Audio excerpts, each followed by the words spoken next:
बिस्मिल्लाहिर्रहमानिर्रहीम। अस्सलाम वालेकुम व्यूअर्स, मैं वेलकम करता हूं आपको अपने चैनल एग्रो कंसल्टेंट ज़िया में।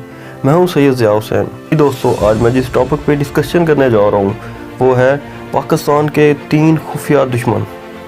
टॉपिक पे बात शुरू करने से पहले मैं आप दोस्तों से रिक्वेस्ट करूँगा कि मेरे चैनल को सब्सक्राइब ज़रूर कीजिए। पाकिस्तान एक तरक्की पज़ीर मुल्क है। हमारे मुल्क की इकॉनमी ज़्यादातर ज़राअत और टेक्सटाइल पर इन्हिसार करती है। अगर हम देखें तो हमारे मुल्क में शुगर माफिया एक बहुत बड़ा खुफिया दुश्मन है जो हमारे मुल्क की इकॉनमी और हमारे मुल्क की स्टेबिलिटी को मुतासर कर रहा है। 85 के करीब शुगर मिल्स हैं। इनके मालिक ज़्यादातर हमारी असम्बली में MNAs हैं या फिर हमारी सेनेट में सेनेटर हैं। ये हर कमेटी और हर कबीना में लाजमी तौर पर शामिल होते हैं। ये लोग पॉलिसी सादी को मुतासर करते हैं, अवामी मफादात को मुतासर कर रहे हैं और अवाम के आईनी हकूक़ जो है उनको भी मुतासर कर रहे हैं। मसलन एक लॉ पास किया गया है। इस लॉ के तहत कोई भी किसान, कोई भी काश्तकार गुड़ अपने फार्म पर तैयार नहीं कर सकता। आईन पाकिस्तान इस बात की इजाज़त देता है कि हर पाकिस्तानी अपने कारोबार और उसकी वुसअत के लिए आज़ाद है, लेकिन ये कानून किसान को पाबंद करता है कि वो अपना गन्ना सिर्फ़ और सिर्फ फैक्ट्री ओनर शुगर मिल को ही फ़रोख्त करेगा। अगर वो गुड़ अपने फार्म पर या ब्राउन शुगर अपने फार्म पर तैयार करता है तो हुकूमत उसके ख़िलाफ़ एक्शन लेने का हक़ रखती है। यह कतई तौर पर गैर आइनी इक़दाम है, लेकिन इस माफिया ने बड़े तरीके से इस कानून को पास करवाया हुआ है और इस पे अमल भी करवा रहे हैं। दूसरा खुफिया दुश्मन जिसके बारे में मैं आपको बताने लगा हूँ वो है महकमा ज़राअत। बिल्कुल ही लावारिस अदारा है और इसकी कारकर्दगी ना होने के बराबर है। 18वीं तरमीम के बाद महकमा ज़राअत में बहुत सारे इख्तियारात सूबों के पास हैं। दोस्तों, ये बहुत हैरानकुन बात है कि इस वक्त पाकिस्तान में ज़रूरी एमरजेंसी नाफज है। ये ज़रूरी एमरजेंसी पिछले साल मौजूदा हुकूमत ने इमरान खान की क़यादत में जहांगीर तरीन की चेयरमैनशिप में एक ज़रूरी टास्क फोर्स बनाकर नाफज की गई थी। इस एमरजेंसी में इंसेक्ट के कंट्रोल खुसूसन टड्डी दिल के लिए काम करने का फैसला किया गया था। हैरानकुन बात है कि अभी तक टड्डी दिल का कोई कंट्रोल नहीं है। टड्डी दिल इस बुरे तरीके से हमारे मुल्क की इकॉनमी को मुतासर कर रहा है कि आम आवाम को इस बारे में कोई आगाही नहीं है। ये अवामी दिलचस्पी का मसला भी नहीं है, लेकिन आवाम को एहसास तब होगा जब इनकी खुराक मुतासर होगी, जब इन्हें महंगा आटा मिलेगा, जब इन्हें महंगी रोटी मिलेगी, जब स्टोर पर खुराकी अज्जा की कमी आएगी।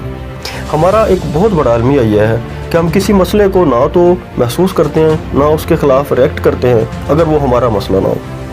हम समझते हैं कि टड्डी दिल का अटैक किसान का एक मसला है, लेकिन अगर हम यूरोप या अमेरिका की बात करें तो वहाँ पर ये अवामी नोयत का और कौमी मसला है, तो वहाँ पर ऐसे मसाइल को खासी तवज्जो दी जाती है। अवामी आगाही बिल्कुल ना होने के बराबर है। टड्डी दिल ने सबसे पहले ग्वादर बेल्ट बलूचिस्तान में अटैक किया, फिर ये सिंध में मुंतकिल हुआ, सिंध के बाद ये पंजाब में मुंतकिल हुआ, साहिवाल, उकाड़ा, बहावलपुर, जनूबी पंजाब, मुल्तान का ये सारा बेल्ट इसने मुतासर किया। इसने आम, मकई, कपास और गंदम की सब फसलों को मुतासर किया है। सिंध में भी इसकी सूरत हाल ऐसे ही है।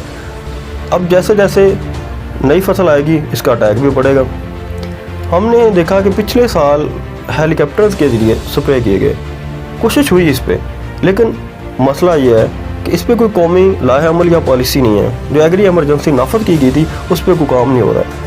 ये मसला डिस्कस करने का मकसद सिर्फ यह है कि इससे हमारी खुराक का अमल मुतासर होगा और अब कोविड-19 कोरोना वायरस की वजह से जो वबा फैली हुई है ये पूरी दुनिया में खुराक का एक बहुत बड़ा बहरान पैदा करने जा रहा है।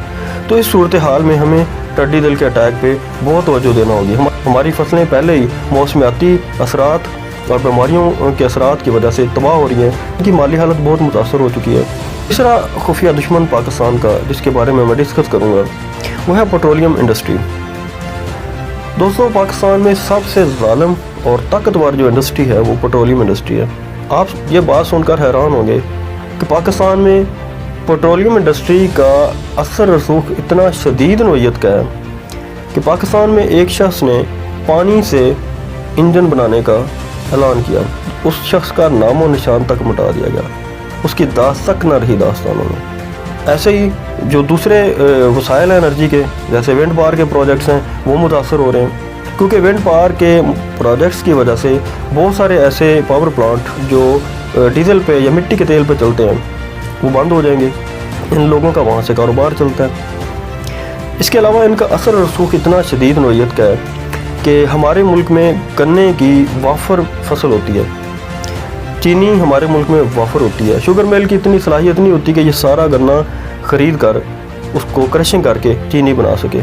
पूरी दुनिया में ब्राज़ील या और जो तरक्की पजीर ममालिक हैं या तरक्की याफ्ता ममालिक हैं, ब्राज़ील जिनमें टॉप पे जा रहा है और टॉप की कंपनीज जिनमें बायर है, सिंजेंटा है, ये लोग इन्वेस्ट कर रहे हैं बायोडीज़ल की प्रोडक्शन। पाकिस्तान की कोई भी शुगर मिल बायोडीज़ल की तरफ नहीं जा रही है।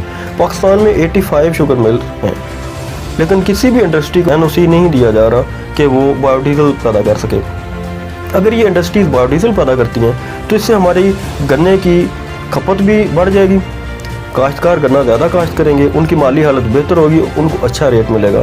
तो हो सकता है कि ये मसाइल आपके लिए बहुत छोटे से मसाइल हो, लेकिन मत भूलिए IBP का जो स्कैंडल पाकिस्तान में सामने आया है वो 5,800 अरब का स्कैंडल है।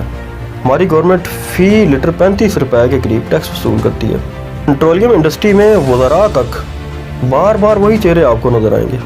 दोस्तों, मेरी कोशिश है कि मैं पाकिस्तान की तामीर और तरक्की के कुछ मुस्बत पहलू उजागर करूँ। अगर आज हम लोग नहीं सोचेंगे तो आने वाला फ्यूचर, हमारी अगली नस्ल, हमारे बच्चे और हम बहुत मुतासर होंगे। बेरोज़गारी बढ़ेगी, मुलाज़मतों के मौके बिल्कुल ना होने के बराबर हो जाएंगे। हम भी ऐसे ही सोच सकते हैं जैसे हमारे मुल्क का वज़ीर-ए-आज़म या हमारे मुल्क का सदर सोचता है। ये मुल्क हमारा भी उतना ही है, इतना कि हमारे मुल्क के वज़ीर-ए-आज़म का इस पर इख्तियार है, या जितनी ज़िम्मेदारी हमारे मुल्क के वज़ीर-ए-आज़म की है। हम आईन पाकिस्तान के बारे में कुछ भी नहीं जानते। हमें पता ही नहीं है कि आईन पाकिस्तान हमें कौन से बुनियादी हुकूक देता है। हमारे मुल्क में बहुत से कवानीन ऐसे हैं जो हमारे आइन के बिल्कुल मुतसादिम हैं। कारोबारी कवानीन भी आइन के बिल्कुल मुतसादिम हैं। दोस्तों, उम्मीद है आपको मेरी ये वीडियो ज़रूर पसंद आएगी। इसको लाइक और शेयर ज़रूर कीजिए, और आखिर में मैं आपसे फिर अपील करूँगा, चैनल को सब्सक्राइब करना मत भूलिए। जहाँ रहें खुश रहें। अल्लाह ताला आपको वबा से, बीमारियों से, तकलीफ़ों से, परेशानियों से महफूज रखे। बहुत शुक्रिया।